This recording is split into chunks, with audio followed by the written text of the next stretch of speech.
A material's physical traits are entirely dictated by its internal microscopic geometry.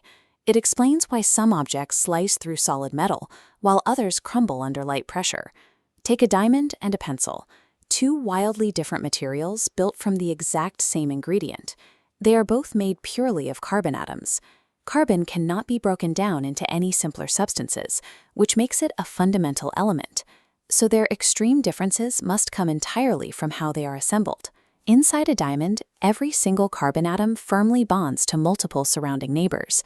This creates a locked three-dimensional grid that refuses to budge. That grid gives diamonds their extreme rigidity and abrasive strength. But if graphite is exactly the same carbon, why doesn't it lock together? Instead of a 3D grid, graphite's atoms bond in flat, two-dimensional sheets. These flat layers just stack on top of one another, and because they lack strong vertical connections, they easily detach and slide off each other. So what actually happens when you write with that pencil from the beginning?